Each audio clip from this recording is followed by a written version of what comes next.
When Diego Maradona passed away, there was an outpouring of grief around the football world. Pele, Lionel Messi, Cristiano Ronaldo, and countless others sent in their tributes. That shows how important a figure El Diego was. As a footballer, he was one of the best to ever do it. But just how good was Diego Maradona actually?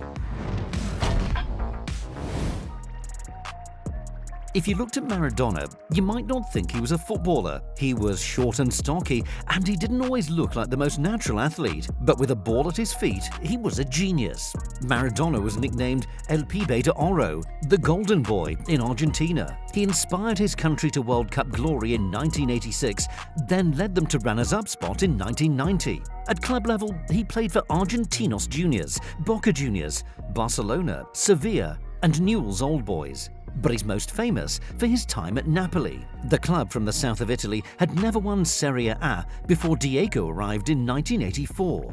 By the time he left in 1991, Napoli had won 2 league titles and the UEFA Cup. One of Maradona's biggest strengths was his ability to inspire his teammates and drag his sides to glory. In the Messi versus Maradona debate, this is an area where Diego edges it. Napoli weren't quite a one-man team, but without Maradona, they wouldn't have reached the heights they did. His performances at the 1986 World Cup were incredible. No one before or since has dominated the tournament like he did. Maradona scored 5 goals and made 5 assists as Argentina won the trophy. No player in World Cup history has ever had a hand in that many goals. His second goal against England in the quarter-finals is one of the best goals that's ever been scored. It also showed many of his best qualities. Maradona was an unbelievable dribbler. At times, it seemed like the ball was glued to his left foot. You have to remember that back in Maradona's day, the pitches were often awful. You had to have amazing ball control to do what he did. He was also very intelligent. His decision to take the ball around Peter Shilton, the England keeper, proved that. Some players would have rushed a shot, not Maradona. He was brave too. Back then, attackers had much less protection from referees. Some violent fouls wouldn't even get you a yellow card. Today, they'd get you a prison sentence. Maradona never hid though.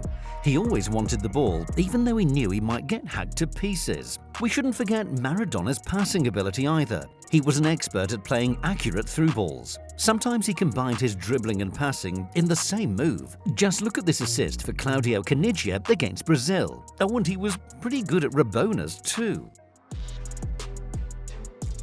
Maradona might just be the most naturally gifted footballer to ever play the game. His level of talent was off the charts. That doesn't necessarily make him the GOAT though.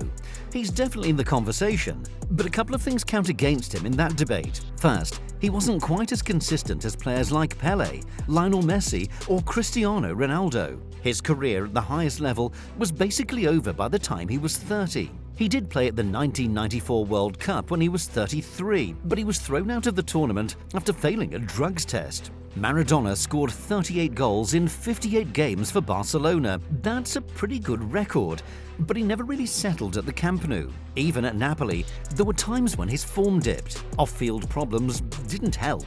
He was addicted to cocaine and put on weight easily. He also got caught up with the Camorra, the Naples Mafia. At his peak, Maradona probably reached a higher level than any other footballer in history, but he wasn't as relentlessly consistent as other GOAT contenders. Numbers don't tell you everything in football. In the 1980s, Serie A was full of world-class defenders. It was harder for strikers to score goals in Italy back then than it is in La Liga today, or in the Brazilian league when Pele was playing. Yet Maradona's goal-scoring figures are much less impressive than the players he usually gets compared to. In his career for clubs and country, Maradona scored 346 goals. Messi and Ronaldo have already scored more than 700. Pele officially scored 757, and hundreds more in friendlies. Maradona was more of an attacking midfielder than a striker, but Messi, Ronaldo and Pele weren't always used up front either. Their numbers are much better than Diego's. The most iconic footballer ever? Maradona is one of the best footballers of all time, but he's not number one. Messi, Pele and Ronaldo deserve to be above him in the ranking because they also had incredible natural talent, but were more consistent over a longer period. Yeah, okay, Messi and Ronaldo have never won the World Cup, but Maradona barely played in the European Cup.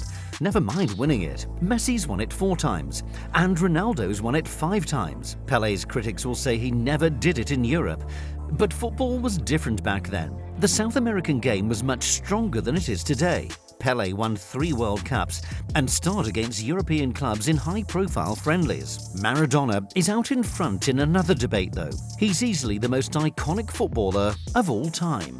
Diego had his flaws, even he admitted that, but that actually made him more compelling and more relatable. No footballer has ever been idolized as much as Maradona. There are churches named after him. He's a godlike figure in Argentina and in Naples. Argentines have always loved him more than Messi. Whether it was a spellbinding dribble, a glorious goal, or even an avoidable scandal, there was always something going on in Maradona's world. It was impossible to take your eyes off him, both on the field and off it. He's not quite the best player of all time, but one thing's for sure, there will never be another Diego Armando Maradona.